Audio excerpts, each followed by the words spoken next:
There are a ton of MMORPGs to play, and here at this channel I enjoy those classic immersive experiences that give me a challenge, are deep in lore, and offer a lot of depth and nerdiness to get my blood pumping and my nerd juices flowing. So in no particular order, except for the last one, let's discuss the MMOs I would recommend playing in 2022 with brief descriptions why. My list may be very different than the common YouTube channel because of my tastes, and if there is an MMO I didn't mention, please drop in the comments down below for conversation. And if you are new here, please consider subscribing for MMO and RPG content. Swipe and click that like button to help with the YouTube algorithm. Now let's get to it. Lord of the Rings Online. Now this MMO couldn't get enough credit no matter how hard I try. It's got the lore of the Lord of the Rings and super faithful to the book series with locations that will melt your little nerd heart as you play. You can follow the book series quests, which will have you in interactions with the Fellowship of the Ring,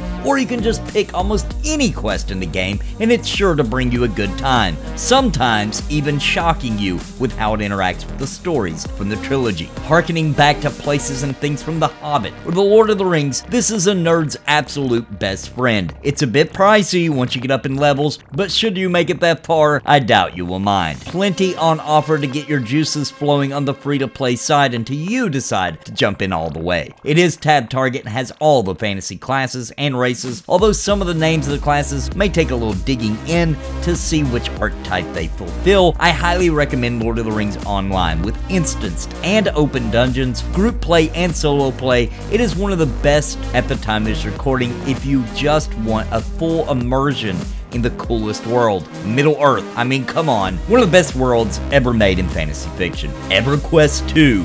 Okay, hear me out. EverQuest 2 offers some nostalgia for lovers of the original EverQuest, but with enough quality of life that you can enjoy in quicker, easier sessions. It's got so many races, you won't know what to do, and tons of classes to boot. And later this month, EverQuest 2 is launching with a new server type that will start everyone at 90 and allow you to play any of the first 6 expansions of content at your leisure, making you level appropriate for whatever you want to do. So there has never been a greater time to dive into EverQuest 2 and see the MMO that gave World of Warcraft a scare back in 2004. Okay, maybe that's a little bit dramatic, but anyway, it's a great MMO that undoubtedly has thousands of hours of content, and the further you dig, the better it gets. I've played EverQuest 2 off and on since it launched and always walked away impressed. Once again, it has open dungeons and dungeon instances as well. Tons of lore, an outrageous assortment of gear drops and content, and froglocks and rotongas. I mean, come on, you gotta try it. Mortal Online 2. Mortal Online 2 at the time of this recording is having some queue problems because it outsold their expectations, and although it is a full loot PvP type MMO, it's the immersion factor that is bringing in players by the droves. They need to fix the queue problem, obviously, but even right now you should have no issues logging in and playing the starting area of Haven to learn the intricacies of Mortal Online 2. Combat does require strategy in how you want to swing your weapon or to block from the right angle. It has a deep crafting system, and it feels very realistic with an Elder Scrolls kind of vibe. It isn't often that we get an MMO that is completely first person, and with this much detail to the world, the queue problems are supposed to be resolved as well soon, so if you're watching this past February, chances are it's good to go now. Definitely worth your attention. Final Fantasy XIV. Okay, so I just had to put this on here. It is absolutely dominating in player count, and it doesn't take too long of playing to understand why. I've actually put thousands of hours into this game. It has tons of content, and arguably one of the best stories in any Final Fantasy game to date. Content that just keeps coming in regular updates, and each expansion has only been better than the last. Final Fantasy XIV is a World of Warcraft style MMO, but set in a Final Fantasy world which is rife with everything that comes with that. That includes catgirls and bunny people galore, but also a very mechanic-based raid system that takes the meta and pushes it to the ultimate degree. I keep up to date with this MMO because it is simply one of the best. The free trial allows you to play hundreds of hours of content, and they had the most fair and balanced cash shop of any MMO out, in my opinion. The Elder Scrolls Online. The Elder Scrolls Online has continued to grow into a very immersive experience with enough of the Elder Scrolls type systems, stealing, killing anybody, quests from many different factions, and both public and instance dungeons, freedom and class building, and also the Cyrodiil open world PvP, which is optional, but similar to Dark Age of Camelot, it even has had some of the Dark Age of Camelot developers help helped design it. The Elder Scrolls Online is great about keeping new content coming, and although there are some issues sometimes with performance, overall, ESO is a great MMORPG, and if you've never given it a fair shake, or you haven't since it first launched, it's time you do. It has a lot of depth and personality, and although it certainly feels like an MMO, there are times you can get so immersed you forget and feel like you're playing a single-player Elder Scrolls game, which is both good and also kind of bad. But overall, no doubt, this is an excellent MMORPG. Final Fantasy XI. Final Fantasy XI is still going hard with a decent population and brand new content still coming out. The graphics still, in my opinion, hold up, and it is probably the most unique on this list. Everything about Final Fantasy XI is all to itself. The way it handles combat, quests, factions, story, classes, everything is unique, and there is a reason that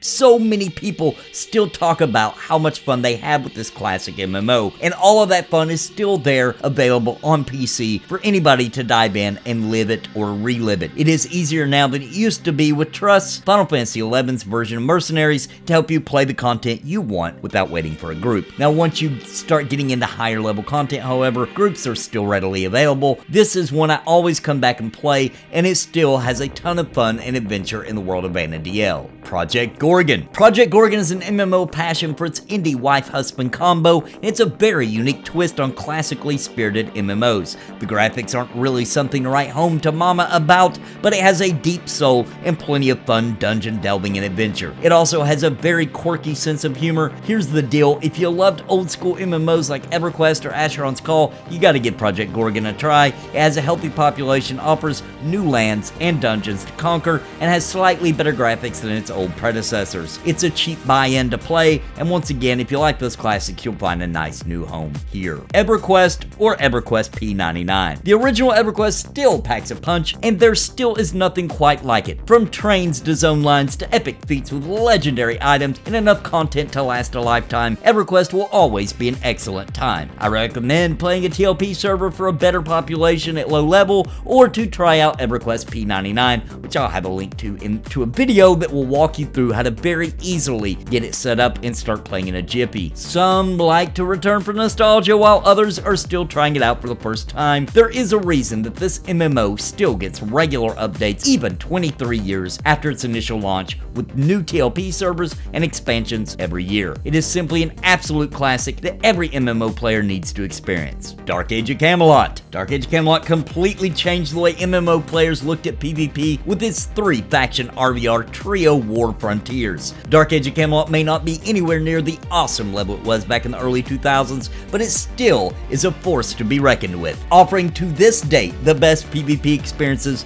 you will ever have. That's of course my opinion, and lots of other people's opinion too though. With a new rule set server launching this year, many will be returning to Camelot very soon. 3 different factions to pick from, with their own races and classes, quests, storylines, and enemies. This is about as varied as an MMO can get in one package, and an absolute smashing good time. Hammers, swords, and staffs up, Dark Age of Camelot still rocks. Pantheon, Rise of the Fallen. Alright, hear me out, this game isn't out yet, but they are finishing up the touches on getting this back in the testers' hands and priming it up for alpha, and with packages available to support development, this MMO is pushing for the classically spirited MMO experiences for a modern audience. Deep and delicious class roles, tanks, healers, DPS and crowd control, support classes inspired by the world's greatest role-playing game, Dungeons & Dragons, with the tenets and core features designed by industry-leading Brad McQuaid of EverQuest and Vanguard Saga of Heroes fame. This isn't a game, it's a virtual world, and you can get in on the testing here in 2022 by signing up the pledge package. We still have some heavy and long sessions for pre-alpha coming up leading into alpha that I do believe will be in 2022. There has never been a more exciting time for people that love classic MMOs than the days ahead, as Pantheon Rise of the Fallen is finally hitting major milestones to release. From climbing any surface, to mobs having dispositions that can change how they react